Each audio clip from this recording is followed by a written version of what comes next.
Sir నిజంగా ఇప్పుడు sir చెప్పినటువంటి విధంగా మోడర్న్ హాస్పిటల్స్లో ఉన్నటువంటి జబ్బులకు లేనటువంటి ఒక సైకియాట్రిస్ట్ నుంచి మొదలు పెడితే చిన్న చిన్న జబ్బుల నుంచి పెద్ద పెద్ద ఎండి స్పెషలిస్ట్ దానికోసమే ఒక చదువు కనిపినటువంటి ఒక ఒక ఆర్గనైజేషన్ వచ్చేసింది.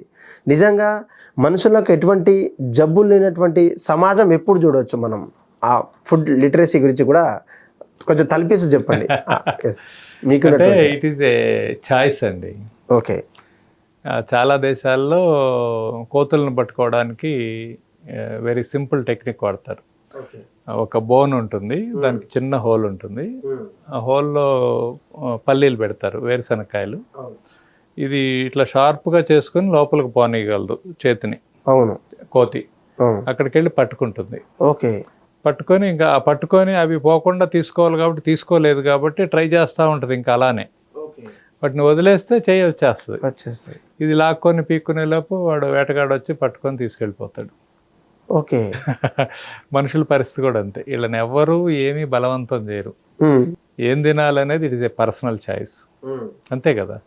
మీ అంతటా మీరే తిని మీరే హాస్పిటల్కి పోయి మీరే బిల్లు కట్టి మీరే చచ్చిపోయి మీరే చేస్తే ఎవరు చేస్తారు? ఎవరన్నా మీకు హాని చేస్తుంటే రక్షించుకోవచ్చు, మీకు మీరే హాని చేస్తుంటే ఎవరు రక్షిస్తారు? తెలుసు కూడా.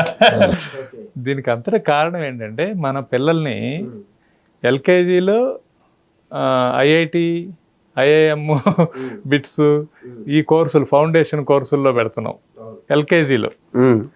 అలాంటిది ఫుడ్ లిటరసీ అని ఒక చిన్న విషయం. ఇవాళ లిటరేట్స్ అంటే పెద్ద పెద్ద మాస్టర్స్ డిగ్రీస్ ఉన్నోళ్ళు కాదు. లిటరేట్స్ అంటే సోషల్ లిటరసీ, సమాజంలో ఎలా బతకాలి, ఎదుటి మనిషిని ఎలా గౌరవించాలి, పక్కింటిని ఎలా పలకరించాలి, దారిని పోతుంటే ఎవడన్నా ఎదురొస్తే ఏం చేయాలి, ఇలాంటిది సోషల్ లిటరసీ. అది నేర్పట్ల మనం. ఫుడ్ లిటరసీ, ఎన్ని రకాల కూరగాయలు ఉన్నాయి మనకి, ఎన్ని రకాల పండ్లు ఉన్నాయి, ఎన్ని రకాల ఆహారం ఉంది, ఆ ఆహారాన్ని ఎలా తయారు చేసుకోవాలి. మొదటి తరం వాళ్ళకి పాపం ఈ ఫ్రూట్ పనికొస్తా లేదో చెక్ చేసే క్రమంలో ఆది మానవాళ్ళు చాలా మంది చచ్చిపోయి ఉంటారు. టెస్టింగ్ గన్నేరకాయలు కూడా తినుంటారు, చచ్చిపోయి ఉంటారు. పక్కనోడు ఎవడో చూసేవారు నాయన ఇది తినకూడదు అనుకొని ఉంటాడు. ఆ ప్రాసెస్లో పాపం ఒక చోట మొత్తం ఇది ఉంది కదా మనకి, తెలివి ఉండాలి కదా మనకి, ఏం తినాలని తెలియాలి కదా. ఇంత డైవర్సిటీ ప్రపంచంలో మీకు బిర్యానీ, మాంసము, బర్గర్లు, పిస్తాలు, కూల్ డ్రింక్స్ ఏమి తినకూడదు అది మీరు తింటుంటే మిమ్మల్ని ఇంకెవరు రక్షిస్తారు? ఏ హాస్పిటల్ రక్షిస్తుంది? హాస్పిటల్ కూడా చూస్తే ఎంత పెద్ద డిగ్రీలు, మనం ముందు ఎనీ కార్పొరేట్ హాస్పిటల్కి మీరు వెళ్ళి చూస్తే రిసెప్షన్ పక్కన పెద్ద బోర్డు ఉంటుంది, ఎన్ని స్పెషాలిటీస్ ఏంటి, ప్రతి దానిలో మళ్ళా సూపర్ స్పెషాలిటీ ఉంటుంది, జూనియర్ సీనియర్. ఇవన్నీ చూస్తే అక్కడెక్కడా కూడా ప్రివెంటివ్ మెడిసిన్ అని ఒక బోర్డు ఉండదు. అసలు ఉండాల్సింది ప్రివెంటివ్ మెడిసిన్. అదొక్కటి ఉంటే ఈ మిగతా బోర్డులన్నీ తీసి చెత్తకుప్పలు వేయటం.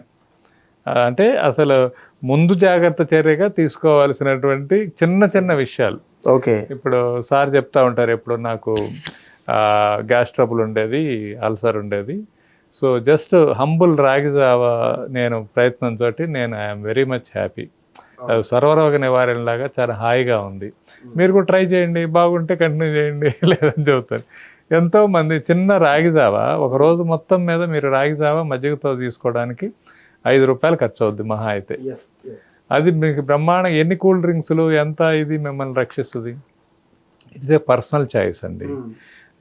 మన పిల్లలకి మనం అది చెప్పాలి, మన ఇంట్లో మనం ఆ అలవాట్లు పాటించాలి. మనం ఎప్పుడు నిద్ర లేవాలో మనకు తెలియదు, ఎప్పుడు నిద్ర పోవాలో మనకు తెలియదు, ఏం తినాలో తెలియదు, ఎప్పుడు తినాలో తెలియదు, ఎలా తినాలో తెలియదు. ఎట్లా పడితే అట్లా ఫోన్లు చూసుకుంటా మాట్లాడుకుంటా ఏదో ఏం తింటున్నామో తెలియక తినేటప్పుడు ఆ తినే ఆహారం నోటికి, కంటికి, మనసుకి, పొట్టకి అన్నిటికీ సరిపోయిన ఆహారం తీసుకోవాలి. నువ్వేమి తినాలో నువ్వు తెలియకపోతే నీకేం లిటరేట్ నువ్వు. ఓకే. మనకి ఏం పెద్దవాళ్ళు ఏమి ఇది లేకుండా చక్కగా చద్దన్నం తిన్నారు. చద్దన్నం ఏంటంటే ప్రోబయాటిక్. ఇవాళ ప్రపంచంతో చెప్తుంది, పెరుగన్నం, చద్దన్నం ప్రపంచంలో చాలా దేశాలు అమ్ముతున్నారు, కొన్ని డాలర్లు పెట్టి ప్రోబయాటిక్ ఫుడ్ అని చెప్తున్నారు. ప్రోబయాటిక్ అని మంచి బ్యాక్టీరియా గట్. ఇది తెలంగాణలో కలికుండ అని ఉంటుంది. ఒక కలికుండ అనేది ఎంత గొప్ప సంస్కృతి. ఎప్పుడో ఒక పెద్ద ఆవిడ పెట్టుంటుంది.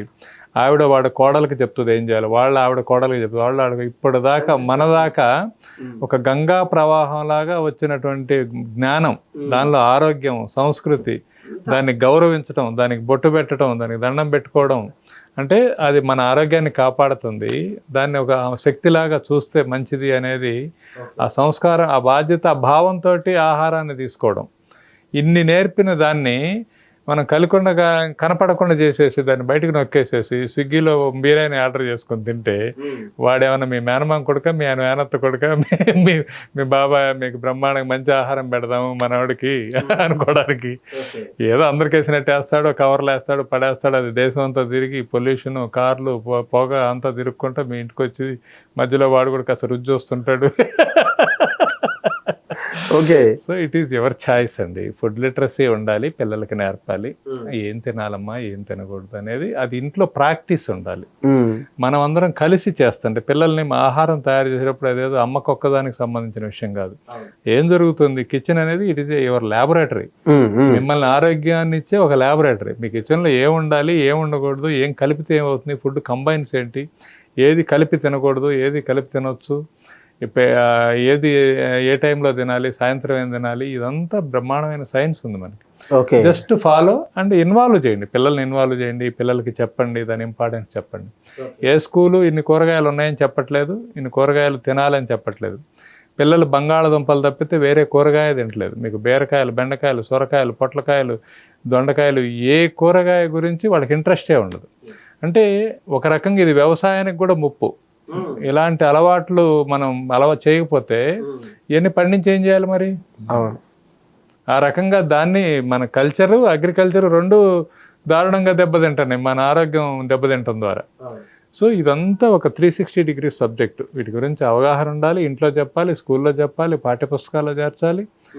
ఇది ప్రాక్టీస్ చేస్తే వాడు ఆరోగ్యంగా ఉంటాడు. ముందు మిగతా నీకు లాభాలు, డిగ్రీలు, ఇదంతా ఆరోగ్యం బాగుంటాయి కదా. సినిమాలో డైలాగ్ ఉంటుంది, నాకు అన్ని కోట్లు ఉన్నాయి, ఇన్ని కోట్లు ఉన్నాయి, నువ్వు ఇలా అని చెప్తుంటే నీకు ఈతొచ్చా అంటాడు, రాదంటాడు. అయితే పడవ మునిగిపోతుందిరా బాబు, నువ్వు చచ్చిపోతావు, మా అందరికి ఈతొచ్చు, మేము పోతాం. ఒక కారణం అది అది అందుకని ఫుడ్ లిటరసీ గురించి అవగాహన ఉండాలి. ఓకే సార్, ఇది ఎవరు బెనిఫిట్ అవుతా ఉండదు. ఈ డ్యామేజ్ రైతులు నష్టపోతూ ఉండేది, రైతులకు, చేతి వృత్తుల వాళ్ళకి, చిన్న చిన్న వాళ్ళకి, అందరికీ, చేనేత కార్మికులకి, కుండలు చేసే వాళ్ళకి, కమ్మర్లకి, బుట్టలు వెళ్ళే వాళ్ళకి, అందరికీ డబ్బులు లేకుండా ఎక్కడ పోతారు డబ్బులన్నీ? సిటీలో కాన్సన్ట్రేట్ అయ్యి ఇక్కడ బ్యూటీ పార్లర్లు, లిప్స్టిక్లు, ప్యాంట్లు చుప్పుకునేది, అది షూలు, నెత్తి టాటూలు వేసుకునేది, ఆ బ్రాండ్స్ కానీ క్రికెట్ ముసుగులు, క్రికెట్ కూల్ డ్రింక్లు అమ్మేసి సడన్గా మిస్ వరల్డ్ ఇండియా నుంచి వస్తారు. ఆమె వచ్చి నేను చేసుకున్నానంటే అందరూ ఇక్కడ 150 కోట్ల మంది కదా, ఎంత 10% వేసే 15 కోట్ల మంది. సో ఎర్ర వేసి పట్టి ఈ డబ్బులన్నీ అక్కడికి పోతాడు. అల్టిమేట్గా బెనిఫిట్ మన కూరగాయలు కొనడంలే, కానీ పిజ్జా కొంటాడు 300 పెట్టి. టమాటా 30 రూపాయలు 7 కొట్టుకోవడమో అంటారు. మళ్ళీ గవర్నమెంట్కి భయం, అంటే ఇవన్నీ కూరగాయలు తక్కువ ఉండాలా, బియ్యం తక్కువ ఉండాలా, నూనె తక్కువ ఉండాలా, చక్కెర తక్కువ ఉండాలా, ఇవన్నీ తక్కువ ఉంటేనే అమ్మా ఈ గవర్నమెంట్ బాగుందని వేస్తారు. కాబట్టి రైతు అల్టిమేట్గా నష్టపోయేది రైతు. సో ఇంకా అల్టిమేట్గా నష్టపోయేవారు రైతులు. నష్టపోయి వ్యవసాయం చేయకపోతే మళ్ళీ అమెరికా వాడు షిప్లో బ్రెడ్లు ఇస్తే అందరి కిలోలు ఒక బ్రెడ్ ముక్క తిని బతకాలా? వ్యవసాయం చేయకపోతే ఇప్పటికే చాలా డ్యామేజ్ ఉంది. చాలా పొలాలు బీళ్ళు ఉన్నాయి, చేసేవాడు ఎవడు లేడు. ముందు కొంచెం చదువుకోండి, భూస్వాములందరూ కౌలుకిచ్చి చేసేవాళ్ళు. సో భూస్వాములందరూ అమెరికాలకి అటు సిటీలకు వచ్చేసారు. మళ్ళీ కౌలుదారులు అట్లే ఓనర్ లాగా వాళ్ళే ఉండి చేసుకుంటూ అట్లా ఉన్నారు. మాకు కూడా వద్దురా స్వామి అని చెప్పేసి వాళ్ళు ఎవడు చేయాలి? ఇంకా ఆఫ్రికా నుంచి గట్టిగా వ్యవసాయం చేసేవాళ్ళు ఎవరు ప్రపంచవ్యాప్తంగా ఎక్కడున్నారో చూసి వాళ్ళని నమస్కారం రాండ్రా స్వామి, మీకు 10 లక్షలు ఇస్తాం రా ప్యాకేజ్, వచ్చి మాకు వ్యవసాయం చేయించడం అని చెప్పాలా? ఇది జరుగుతూ ఉంది, చూస్తూ ఉంటాం. మనం చచ్చిపోయి ఈ 20 ఏళ్ళలోనే భయంకరమైన మార్పు. మాకు 20 ఏళ్ళలో మేము మార్పు చూసినాము. ఇంక 20 ఏళ్ళు ఇంకా స్పీడ్గా ఉంటుంది. ఇప్పుడు పైనుంచి పడతా ఉన్నాడండి, చిన్నగా పడ్డా దమాని పడతాడు, కిందికి పడేది.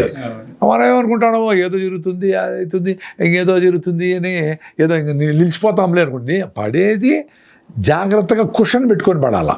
ఇప్పుడు ఆర్గానిక్ ఫార్మింగ్ పోవాలా, న్యూట్రిషియస్ ఫుడ్ తినాలా, అందరి ఆరోగ్యం బాగుండాలా. డబ్బులు హాస్పిటల్కు, మందులకు, ఈ వెల్త్కు కాకుండా హెల్త్ కోసము, హ్యాపీనెస్ కోసము, పిల్లల్ని ప్రాపర్ ఎడ్యుకేషన్ కోసము, మంచిగా తోటలు వేసుకొని ఈ చేంజింగ్ ఎన్విరాన్మెంట్కి ఏ రకమైన ఫుడ్లు పండుతాయి దాని రీసెర్చ్ కోసము సస్టైనబిలిటీ కోసము డబ్బులు ఖర్చు పెట్టాలా. గోల్డ్ కొని రిచ్గా ఉండమని జీడిపి పెరిగిందని అందరూ ఖర్చు పెడతా ఉంటే జీడిపి పెరిగితే ఏం ప్రయోజనం? నువ్వు హ్యాపీగా ఉండవా లేదా? ఎంత ఖర్చు పెట్టినా సిటీలో ఉన్నందరూ హ్యాపీగా ఉండరా? ఇంకా హ్యాపీనెస్ లేదని చెప్పి మందు కొట్టడము, డ్రగ్స్ పోవడము, బయట పడడము, ఎగిరి పడ్డము, ఫ్లెక్సీలు కట్టడము. సంతోషంగా ఉంటే అవన్నీ చేయడు కదా. సంతోషంగా ఉండి చెట్టు కింద పడుకొని ఉంటాడు. నువ్వు ఇన్ని ఉండి, ఇన్ని ఫుడ్లు ఇన్ని ఉండి నువ్వు సంతోషంగా లేవే. సంతోషంగా ఉన్నట్టు నటించడానికి డ్రామా. హిట్ టీవీ యాప్, ఇందులో short news, live news, entertainment shows, movies, digital magazines తో పాటు మీ జిల్లా వార్తలను కూడా ఫ్రీగా చూడొచ్చు. ఇంకెందుకు ఆలస్యం, వెంటనే హిట్ టీవీ యాప్ ని డౌన్లోడ్ చేసుకుని ఫ్రీగా ఎంటర్టైన్మెంట్ పొందండి. Hit TV app. Hit TV app. Please download Hit TV app. Hit TV యాప్ని ఫ్రీగా డౌన్లోడ్ చేసుకొని ఎంజాయ్ చేయండి. మీకు నచ్చిన ఎంటర్టైన్మెంట్ కోసం హిట్ టీవీ యాప్ ని ఫ్రీగా డౌన్లోడ్ చేసుకుని ఎంజాయ్ చేయండి. హిట్ టీవీ యాప్ని డౌన్లోడ్ చేసుకుని ఆస్వాదించండి, ఆశీర్వదించండి. ఇంతమంది సెలబ్రిటీలు హిట్ టీవీ యాప్ ని డౌన్లోడ్ చేసుకోండి అని చెప్తున్నారంటే ఎంత మంచి యాప్ ఆలోచించండి. అమెరికా అమెరికా అమెరికా అమెరికాలో చదవాలనుకునే వాళ్ళకి విశ్వసనీయమైన పేరు మన శౌర్య కన్సల్టెన్సీ. UK లో 1 year masters, UK లో 1 year masters, 2 years work permit up to 5 years visa. Contact Saurya Consultancy. Contact 89851 89851.